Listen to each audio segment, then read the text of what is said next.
Indian national Lokdal party की तरफ से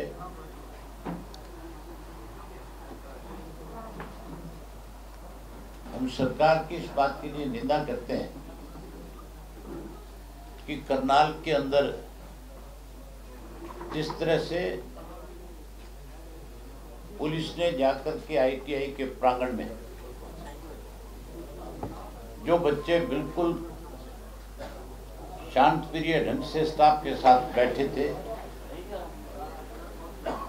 जो कहीं पत्थरबाजी में इन्वॉल्व नहीं थे, वो दूसरे बच्चों को भी अपने साथियों को समझाने का प्रयास कर रहे थे कि आपको ये सब कुछ करने की बजाय हमें प्रशासन से मिलकर के और जिस बस के नीचे हमारे साथी को नीचे आने से मौत हुई है, उसके लिए प्रशासन से मिलकर के उनके खिलाफ हमें कार्रवाई के लिए प्रशासन से मिलना चाहिए। वो तो बैठ करके इस बात पे चर्चा कर रहे थे, लेकिन पुलिस ने वहां ना केवल लाठी चार्ज किया लड़कों के ऊपर, बल्कि जो लड़कियां भी उस आईटीआई में पढ़ने वाली थी उनके साथ भी बहुत भद्र व्यवहार किया है। भद्र व्यवहार जो होता है वो किया। टीचर्स को भी उन्होंने प्रिंसिपल के रूम में जाकर के प्रिंसिपल को और प्रिंसिपल के साथ जो इंस्ट्रक्टर वहाँ थे उन सबको भी पीटने का काम किया। इसकी हम कड़े शब्दों में निंदा करते हैं और आपके माध्यम से इस चीज़ की मांग करते हैं कि जिन लोगों ने आदेश दिए उनके खिलाफ भी, जिन लोगों ने जाकर के इस किस्म से लाठियां बरसाई, उन सब लोगों के खिलाफ सरकार को तुरंत कार्रवाई करनी चाहिए। उन लोगों को सस्पेंड करना चाहिए, उनके खिलाफ मुकदमे दर्ज करने चाहिए। और इसके लिए मुख्यमंत्री को, क्योंकि मुख्यमंत्री का अपना विधानसभा क्षेत्र है, उसकी अपनी डिस्ट्रिक्ट है, उसको मुख्यमंत्री को भी इस बात के लिए खेद प्रकट करनी चाहिए, माफ़ी मांगनी चाहिए। उसके साथ साथ ये जो बेमौसमी बारिश पिछले 2 दिन से चल रही है, जो तूफान आंधी आ रहे हैं, उससे जहाँ कई जगह पे ओलावृष्टि हुई है, उससे फसलों को भारी नुकसान हुआ है। सरकार को तुरंत स्पेशल गिरदावरी करके, क्योंकि किसान की बिल्कुल फंसी हुई पक्की हुई फसल जो थी, जिसपे किसान ने 1-2 दिन बाद कंबाइन चला करके उसको काट करके अपने घर में ले जाना था, इस बेमौसमी बारिश की वजह से उस किसान के खेत की खड़ी फसल बर्बाद होगी। तो इसके लिए तुरंत उसको राहत प्रदान की जाए, इसकी स्पेशल गिरदावरी और उनको तुरंत मुआवजे के रूप में पैसा दें। और उसके साथ साथ क्योंकि अब चुनाव की तारीख तय हो चुकी है, हरियाणा प्रदेश में भी नॉमिनेशन कल से शुरू हो गए। सब राजनीतिक दल अपने अपने तरीके से इस चुनाव के मैदान में अपने प्रत्याशियों को लेकर के जाएंगे। वहीं Indian national Lokdal party Haryana के हर वर्ग के लोगों को पहले भी, चाहे विधानसभा थी, लोकसभा थी, राज्यसभा थी, हमने हमेशा उन लोगों को प्रतिनिधित्व बनाया है जो लोगों के बीच में रह करके लोगों की समस्याओं को समझने का काम करते हैं और लोकसभा और राज्यसभा और विधानसभा में आने के बाद अपनी जिम्मेवारी जिस मतदाता ने उनको वोट देके जिता करके भेजा उसको निभाने का काम करते हैं। अब भी हमने उसी तरह से अपनी पार्टी के सारे लोगों के साथ, हमने कभी भी किसी के ऊपर प्रत्याशी थोपे नहीं। थोपने की बजाय हमने अपने पार्टी के पदाधिकारियों से, हमने डिस्ट्रिक्ट के हेडक्वार्टर पे जाके पार्टी के कार्यकर्ता साथियों के साथ मीटिंगें करी और उन सब से पूछ करके फैसला लिया कि किन किन लोगों को हमें पार्टी की तरफ से उम्मीदवार के रूप में मैदान में उतारना चाहिए। सबसे पहले सिरसा के अंदर जो हमारे सांसद चरणजीत सिंह रोड़ी जी हैं, उनको हमने इसलिए फिर से चुनाव मैदान में उतारा है कि उन्होंने अपनी जिम्मेवारी समझते हुए 5 वर्ष जहाँ सिरसा लोकसभा क्षेत्र के लोगों की सेवा करी, वहीं उन्होंने हरियाणा का नाम भी और इंडियन नेशनल लोकदल पार्टी का नाम भी देश के अंदर एक सांसद के रूप में एक बड़ा सम्मान उन्होंने हमें प्रदान करने का काम किया। जहां और बाकी मेंबर पार्लियामेंट के स्टिंग ऑपरेशन हो रहे थे, कोई पैसे लेकर के क्वेश्चन लगाने की बात कर रहा था, कोई पैसे लेकर के अपनी पार्टी को कमजोर करने की बात कर रहा था, कोई रिश्वत के रूप में पैसे लेकर के अपने लोगों की अनदेखी कर रहा था। वहीं हमारे सांसद के सामने भी 10 करोड़ रुपए लेकर के स्टिंग ऑपरेशन करने वाले लोग पहुंचे और उन्होंने बैग खोल दिए और उनसे ये कहा कि एक सांसद को चुनाव लड़ने के लिए पैसों की बहुत सख्त जरूरत होती है। हम आपके लिए पैसे लेकर के आए हैं, लेकिन हम आपसे इन पैसों की एवज के अंदर लोकसभा में 2 क्वेश्चन लगवाना चाहते हैं। हमारे सांसद महोदय ने हम इस बात के लिए ना केवल उनको बधाई देते हैं, बल्कि पूरी पार्टी उनकी इस बात के लिए ऋणी है कि उन्होंने पार्टी का नाम देश के अंदर बड़ा किया। उन्होंने तो उन पैसों को ठुकराया और ये बात कही कि मैं गरीब आदमी जरूर हूँ, लेकिन मैं अपना ईमान नहीं बेच सकता। मेरा काम जो है, मेरे पार्टी के जो साथी हैं, कार्यकर्ता हैं, पार्टी के जिन लोगों के साथ मेरा बैठना उठना है, मेरा महीने का मुश्किल से 2-2.5 लाख रुपए का खर्चा है, वो मुझे पार्टी के साथी अपनी जेब से दे करके मेरा काम चला देते हैं, मेरा इससे काम चल जाता है। इसके लिए हमने फिर से पार्टी के कार्यकर्ताओं से भी राय करी, पार्टी के नेताओं से भी राय करी। सबका एक ही मत था कि हमें फिर से सरदार चरणजीत सिंह रोड़ी को सरसा से पार्टी का प्रत्याशी बनाना है। जहां हमने सरसा से उनको अपना पार्टी का प्रत्याशी बनाया, वहीं अम्बाड़ा की जो सीट है, अम्बाड़ा से भी हमने पार्टी के साधारण कार्यकर्ता को अपना उम्मीदवार बनाने का काम किया। हमारा जो डिप्टी मेयर रहे यमुनानगर के पूर्व में रामपाल वाल्मीकि, जो पहले 4 बार पार्षद रह चुके हैं, 1 बार वाइस चेयरमैन रह चुके हैं, 1 बार डिप्टी मेयर रह चुके हैं। हमने उनको अपनी पार्टी का प्रत्याशी बनाया है।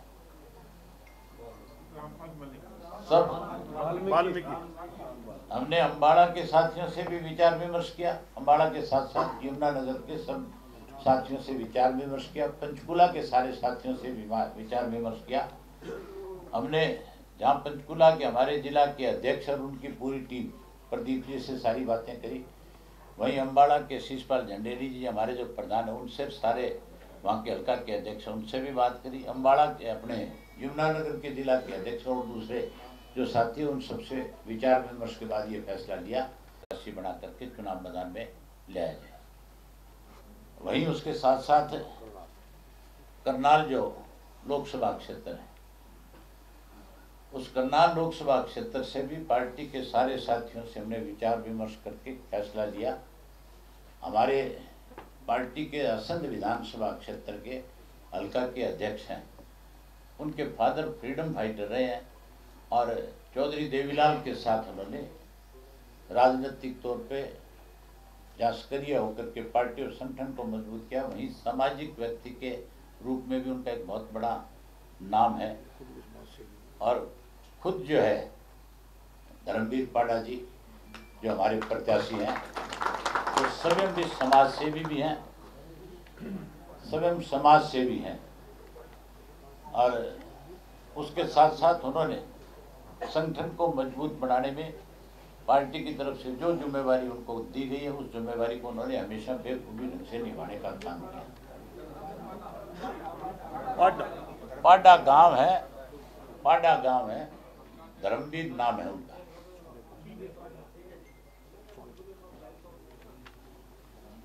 सोनीपत से समाज सेवी भी है और हमारी पार्टी के डिस्ट्रिक्ट के कार्यकारी प्रधान है, युवा साथी है, और हमेशा उन्होंने पार्टी के संगठन को मजबूत करने में जिम्मेवारी निभाई है। सारे सोनीपत के साथियों से हमने विचार विमर्श के बाद फैसला लिया कि श्री सुरेंद्र छिकारा जी जो है, उनको हमने अपनी पार्टी का प्रत्याशी बनाया है।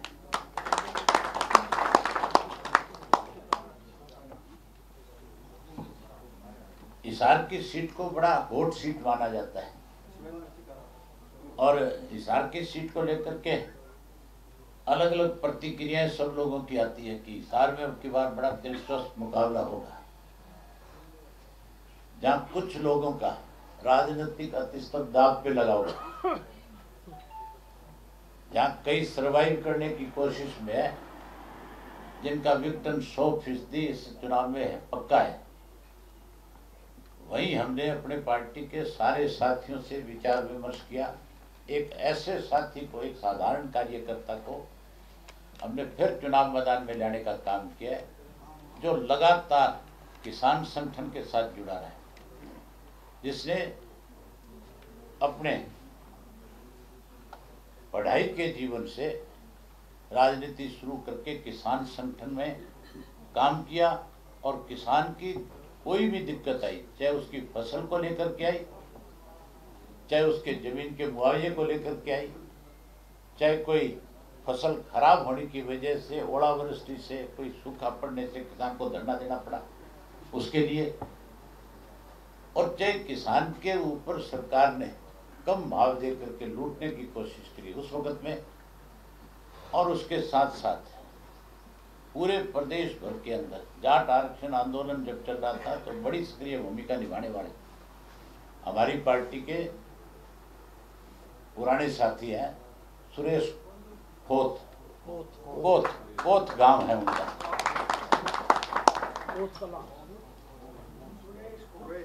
सुरेश कोथ।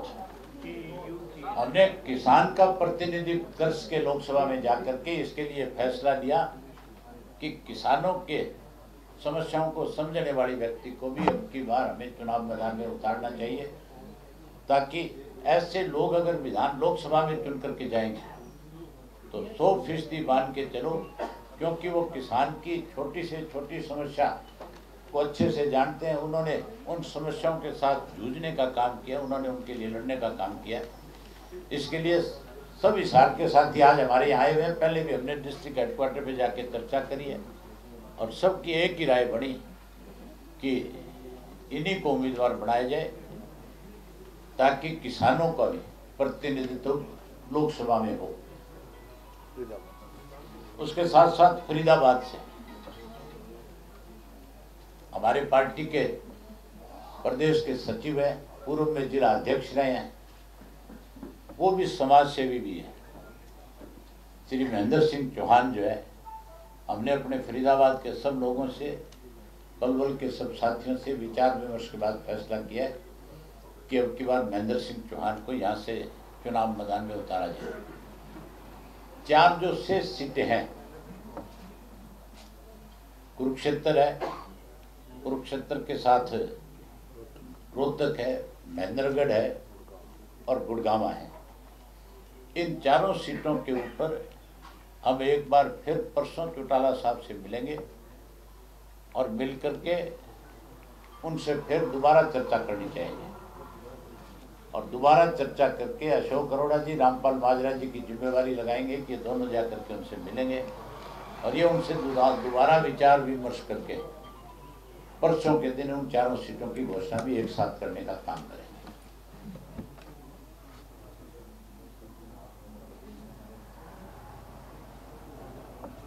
कोई आपकी तरफ से कोई क्वेश्चन है तो आप पूछ सकते हैं। 2 नहीं 10 करोड़ की। ये सेशन के दौरान की घटना है। इनको सबसे ईमानदार सांसद का लो ये पकड़ो, यहाँ आ जाओ, यहाँ आ जाओ भाई तू। अरे अब तो तुम्हारा तो सिरमौर है। बहुत ही आदर व्यस्त करते जो बस वैसे ही बता दो इनको। आगे सिंह चौटाला जी, आरसी बच्चे लीडरशिप। सो सब तो पहले तो मैं धन्यवाद करदा जिन्होंने मैनू एक गरीब घर तो उठ के और मैनू सरपंची तो लैके MP तक जो मान सम्मान दिता। सो अज समय आया कि दूसरी बार चुनाव दे विच मैनू उतारन का काम किया। सो मैं अपने वालों पार्टी वालों परम आदरणीय चौधरी ओम प्रकाश चौटाला जी का और समुचे लीडरशिप का बहुत बहुत धन्यवाद करता। जिथे कि सवाल है कि जो ऑपरेशन होया वो जो सैशन चल रहा सी और सैशन के समय दे विच हर रोज़ कोई ना कोई पार्टी मिलती है, कोई ना कोई आदमी आके मीटिंग करने वास्ते टाइम लेंदा। तो मैथों भी टाइम लेता गया सी। दो आदमी आए, बड़े जेंटलमैन सीगे, काला बैग सी उन्हां कोल और मैनू अंदर कमरे दे विच 11 महीना बाग ते बिठा के जिहड़े बाकी साथी सी उन्होंने बाहर कढ़ता सी और मैनू इहो जिहे सवाल कीते उन्होंने कि तुहाडे खेतर दे विच एक बहुत वड्डी फैक्ट्री लगनी है, उस फैक्ट्री दे विच विदेश चों जिहड़ी फैक्ट्री आऊगी ਉਹਦੇ ਤੇ ਸਾਨੂੰ ਤੁਸੀਂ बड़ी मदद करनी है। मैं कहा भी जो मदद होगी ਤੁਸੀਂ मेरे एरिया फैक्ट्री लाओ और मैं मदद करूँगा। तो जितों तक सवाल होया कि मदद करने की गल तो बाद उन्होंने पैसा भी दस दी कि तुहाडे चुनाव के उत्ते पैसा खर्च होंदा हैगा। कंपनी वालों उद्देश है कि 1 करोड़ तो लैके 10 करोड़ रुपये तक कंपनी तुहानूं पैसा देगी। लेकिन मैं उन्होंने एक ही जवाब दिता कि मेरा जो चुनाव है चाहे तो MLA का सी चाहे लोक सभा का सी, अज तक मेरे जेब के विचों 5 पैसे नहीं लगे। खर्च किने कीते आ? इंडियन नैशनल लोकदल पार्टी ने अते सारे वर्करां दे सहयोग नाल मैनूं जिहड़ी जित मिलदी है। इस करके मैं पैसा नहीं लूँगा। अगर तुसी पैसा देना है तो कहने लगे जी जेकर तुसी पैसा नहीं लाओगे तो सानू कमीशन कितों बनूगा। तो मैं कहा सी तुसी एक शब्द लिख लो, जिहड़ी फैक्ट्री उत्थे लगूगी 100-150 मुंडा साडा है जिहड़ा उहदे विच सैट कर दिओ और मेरे पैसे आ गए, तुसी आपदा कमीशन ले लिओ। इन्हां गल्लां करके वो फिर मैथों चले गए। पता नहीं कित्थे उन्हां दा कैमरा लग्या होया सी, मैनूं तां इह नहीं पता सी कि कौन आदमी है, किवें मिलण वास्ते आए ने।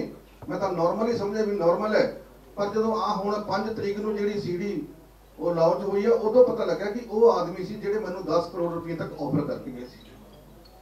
सो मैनूं पता सी कि ऐसे पैसे है जिहड़े सानूं देण वास्ते आउंदे ने, ये माड़ा पैसा हुंदा। असीं इस पैसे नूं नकारण दा काम कीता।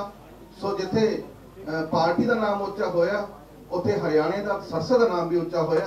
सो मैं तो सारे भरावां नूं हथ बन के बेनती करदा कि जिस तरीके दे नाल मेरा मान सम्मान होया, पार्टी का एक नाम उच्चा होया, परमात्मा इंडियन नैशनल लोकदल पार्टी नूं दिन दोगुनी रात चौगुनी तरक्की करे।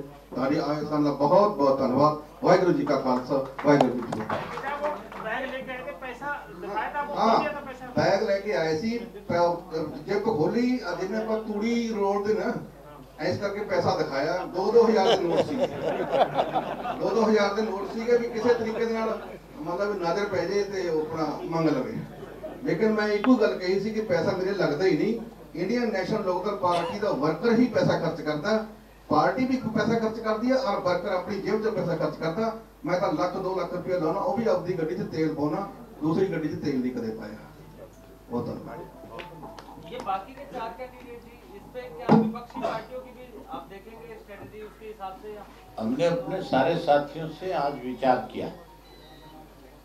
उनमें हर जिले के हमारे जो है अलग अलग लोकसभा क्षेत्र के 10 के 10 लोकसभा क्षेत्र के पार्टी के साथी यहाँ मौजूद हैं और सबसे हमने चर्चा करी। तो सबकी राय बढ़ी कि एक बार फिर से इन 4 सीटों के लिए जो जो लोग चुनाव लड़ने के इच्छुक हैं उनके बारे में चौटाला साहब से फिर से आप विचार विमर्श करके आए।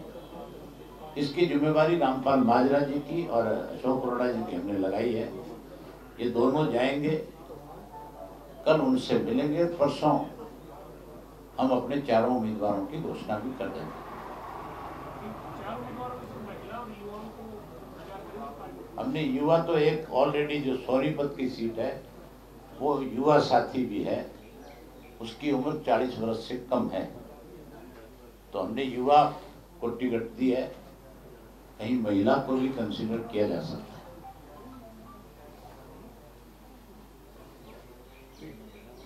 जब सीन क्या नजर आ रहा है हरियाणा की पॉलिटिक्स में, इसमें से बीजेपी के 10 के 10 कैंडिडेट आगे हैं, लेकिन कांग्रेस 6 के बाद स्टॉप पे 4 कैंडिडेट आज तक नहीं आ पाए। और आपकी बीजेपी की तो मुझे बताने की जरूरत नहीं, आप लोग सारा दिन सोशल मीडिया पे देखते भी होंगे, आप स्वयं भी सोशल मीडिया पे पोस्ट डालते होंगे किस तरह से बीजेपी के लोग आज जब वोट मांगने के लिए निकलते हैं तो उनको लोगों के गुस्से का सामना करना पड़ता है। कोई एक विधानसभा क्षेत्र, कोई ऐसा एक लोकसभा क्षेत्र नहीं है जिसके अंदर बीजेपी के लोगों के गुस्से का सामना ना करना पड़ा।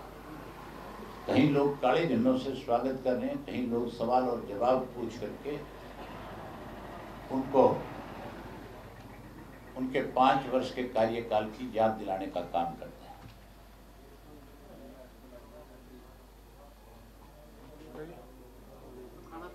आप सब के लिए भोजन तैयार है, आप आमंत्रित हैं, आप भोजन करके जाएंगे। आप आए, आप सबका बहुत आभार, बहुत धन्यवाद। एक सवाल रह गया है कि जेजेपी और आम आदमी पार्टी का गठबंधन होने के बाद कांग्रेस के साथ आम आदमी पार्टी की बातचीत चल रही है, तो क्या सिचुएशन आने वाली है?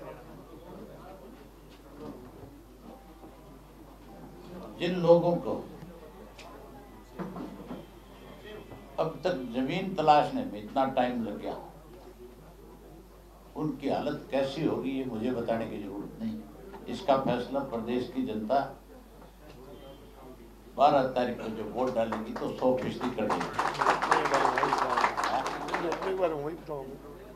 और जहां तक कोई समझौते का मामला है, ये जो समझौता है ये राजनीतिक स्वार्थ के लिए नहीं है,